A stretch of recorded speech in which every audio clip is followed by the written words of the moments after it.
Ghosts of the Moors. Legends of the Wilde Hunt.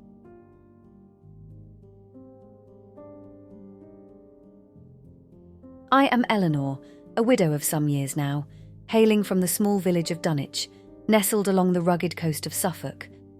Our village has stood for generations, weathering the salty winds of the North Sea and the trials that time brings. But nothing has left a deeper scar upon my heart, and perhaps upon Dunwich itself, than the night the wild hunt took my husband Thomas. It was in the depth of winter, during the year of our Lord 1190. The days were short, and the nights stretched long and cold. The elders often warned us of the dangers that lurked in the dark, spirits that roamed the forests of Dunwich Heath and the marshlands beyond.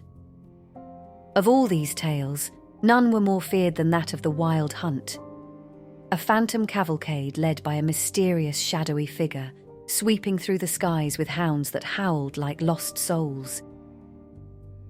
Thomas was a practical man, burly and steadfast. A carpenter by trade, his hands built much of what stood in our village: the sturdy oak doors, the beams of the church, the very roof over our heads. He was well respected, though often dismissive of the old legends. "Stories to keep children from wandering into the woods," he'd say with a chuckle whenever I expressed my unease. As winter tightened its grip, strange occurrences began to unsettle our village. Flocks of ravens gathered in the barren fields, their black forms stark against the snow. The livestock grew restless, cows refused to give milk, and the chickens ceased their laying. Whispers spread among the villagers that these were omens, a herald of misfortune. One evening, as the sun dipped below the horizon, casting the sky in hues of blood red, I felt a chill deeper than any winter frost. The wind had changed, carrying with it a sound that raised the hairs on the back of my neck, a distant eerie horn blowing from the direction of Dunwich Forest. I hurried home from the market, my basket heavy with the day's meagre provisions. "Thomas," I urged as I entered our cottage, "there's something amiss. The elders speak of ill tidings. They say the wild hunt rides tonight." He looked up from his workbench, his eyes softening as he saw the worry etched upon my face. "Eleanor, my love, you place too much stock in old wives' tales," he replied, wiping his hands on his apron. "But if it eases your mind, we'll stay in tonight, safe and warm." Relieved, I stoked the hearth fire higher, and we settled in as the wind howled outside. Yet as the night wore on, the sounds grew stranger. The gusts seemed to carry voices, whispers and distant cries. Our dog, Bramble, usually fearless, whimpered and scratched at the door, desperate to hide. Then came the knock. It was Edmund, a young lad from the village, his face flushed and eyes wide with urgency. "Thomas," he panted. "Fletcher needs help. The storm has torn his barn door clean off and the livestock are escaping." I gripped Thomas's arm tightly. "Please, don't go," I whispered. "Something isn't right tonight." He gave me a reassuring smile. "I can't ignore a neighbour in need, Eleanor. The animals could perish in this cold." Before I could protest further, he donned his cloak and stepped out into the swirling snow, the door closing behind him with a hollow thud. I sat by the hearth trying to calm my racing heart. Minutes ticked by, each one stretching longer than the last. The wind's howling intensified, and through its wail I began to discern other sounds, the distant baying of hounds and the echoing blasts of horns. Bramble cowered under the table, whining softly. Curiosity and fear waged a war within me, but concern for Thomas won out. Wrapping a shawl tightly around my shoulders, I opened the door and stepped into the night. The village was cloaked in darkness, save for the faint glow of lanterns flickering in windows. Snow swirled in chaotic patterns, obscuring my vision. As I made my way toward Fletcher's farm, the sounds grew clearer, hoofbeats pounding as if from all directions at once, and the unearthly howls of dogs, unlike any I had ever heard. When I arrived at Fletcher's farm, I found him alone, battling the storm to secure his restless animals. "Eleanor," he exclaimed, startled to see me. "what are you doing out in this weather?" "I'm looking for Thomas," I replied, panic tightening my throat. Edmund said you needed help with the barn door and Thomas went to assist you. Has he not arrived? Fletcher looked at me with confusion. I haven't seen Edmund since yesterday, and I didn't send for Thomas neither. The barn door is secure. I'm just tending to the animals because they're uneasy tonight. A cold dread settled in my stomach. But Edmund came to our door. He said you needed help. Fletcher shook his head. I assure you, I sent no one. The realization hit me like a freezing wind. If Fletcher hadn't sent Edmund, then who or what had called Thomas out into the storm?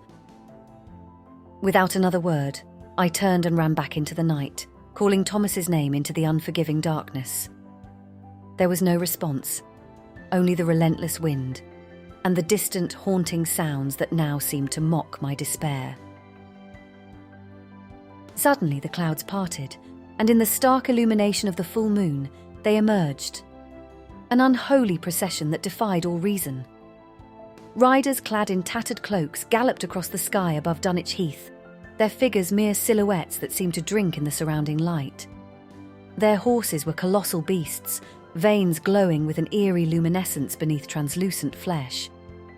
Manes whipped like tendrils of shadow, and their eyes burned with a malevolent fire that pierced the darkness. Though their hooves never touched the ground, the air vibrated with the thunderous drumming of their charge, as if the very fabric of reality trembled at their passing.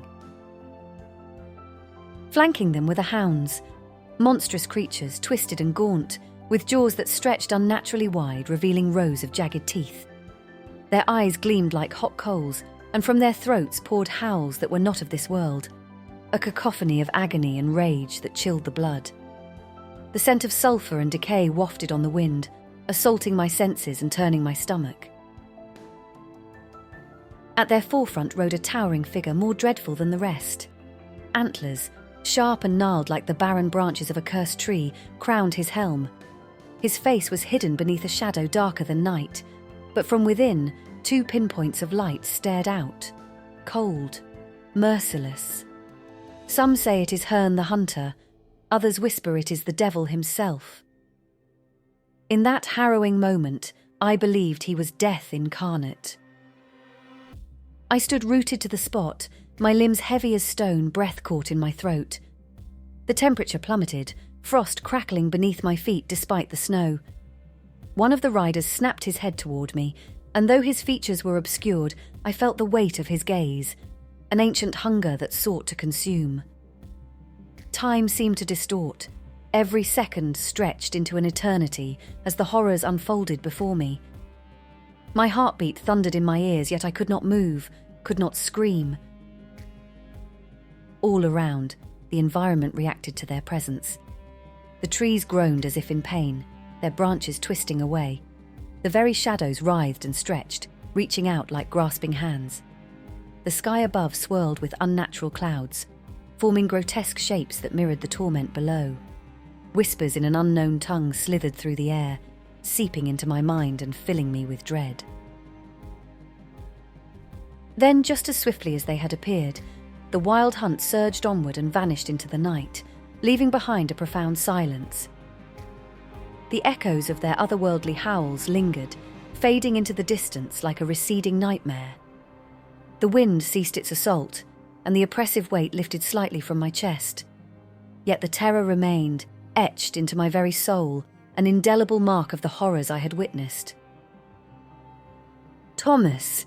I cried into the silence, my voice swallowed by the vastness of the night. Desperate and trembling, I made my way back to the village, hoping against hope that Thomas had returned home. But our cottage was empty. The hearth fire burned low, and Bramble lay curled by the door, whimpering softly.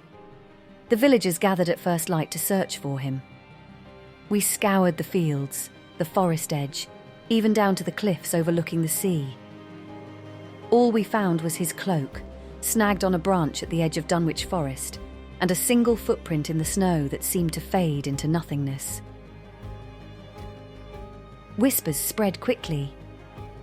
"The wild hunters claimed him," they said. Some averted their eyes when they passed me, while others offered hollow condolences. The elders spoke in hushed tones about the dangers of ignoring the old warnings. Days turned to weeks, and weeks to months, yet no trace of Thomas was ever found. Grief weighed heavily upon me, but with it came a determination to understand what had taken him from me. I sought out Sister Agnes at the Greyfriars Monastery on the outskirts of town. She was known for her wisdom and knowledge of both the spiritual and the supernatural. I recounted the events of that night, every detail etched into my memory. The Wilde Hunt is an omen, a crossing of worlds. She explained gently. Led by Herne the Hunter, they ride in times of great unrest, collecting souls of the lost and the unwary. To witness it is rare. To be taken by it, rarer still. Is there any way to bring him back? I implored, desperation tinging my voice. She shook her head slowly. Once claimed, the soul becomes part of the eternal hunt, but take solace in knowing he rides with the legends of old. Her words offered little comfort. I returned to Dunwich, a village that now seemed emptier than ever. The seasons changed, but my loss remained a constant ache. Yet, I could not let Thomas's memory fade. I began to gather stories from others, those who had heard the hunt's call, who had lost loved ones, or who knew the old tales passed down through generations. I learned that the Wilde Hunt was not unique to our village. Throughout England, and even across the seas in distant lands, stories abounded of spectral huntsmen leading ghostly processions. In Germany, they called it the Wilde Jagd. In Scandinavia, the Åsgårdsreien. The leaders varied, Odin, King Arthur, or nameless phantoms, but the essence remained the same. Some believed the hunt was a forewarning of war, plague, or great change. Indeed, in the years that followed, King Richard embarked on his crusade, and our lands were drawn into turmoil. As time wore on, I found a measure of peace in sharing these stories, in ensuring that others would heed the warnings that Thomas did not. I became a keeper of our village's lore, the one whom children and travellers alike would seek out to hear tales of the Wilde Hunt and other legends. On stormy nights, when the wind rises and the sky darkens, I light a candle in the window, a beacon for Thomas and a reminder to all. I tell them, stay indoors when the tempest stirs the heavens. Listen to the wisdom of those who came before us. The Wilde Hunt rides when the veil between worlds thins, and they show no mercy to those who cross their path. And sometimes, just sometimes, when the night is particularly still, I imagine I can hear the distant echo of a horn and the faint gallop of hooves. I close my eyes and whisper a prayer for Thomas, hoping that wherever he is, he rides free. So through my loss, I have come to understand that the Wilde Hunt is more than a tale to frighten children. It is a part of our world's tapestry, woven with threads of mystery and caution. It teaches us to respect the forces beyond our understanding and to cherish the time we have with those we love.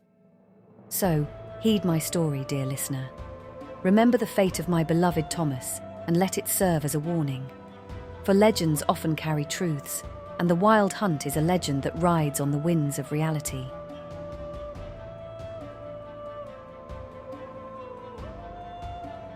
Thank you for joining us on Eleanor's heartfelt journey, a tale of love, loss, and the haunting echoes of the Wilde Hunt. Together, we witnessed the chilling night when spectral riders swept across the skies of Dunwich, forever changing the lives of those who dared to look upon them. If this story resonated with you, please give the video a thumbs up and consider subscribing to MythMinimus. Your support helps us bring more myths and legends to life. Share this tale with fellow mythology enthusiasts. We have countless stories waiting to be explored together. We hope to see you in the next episode, where new adventures into the world of folklore and myth await. Take care, friends.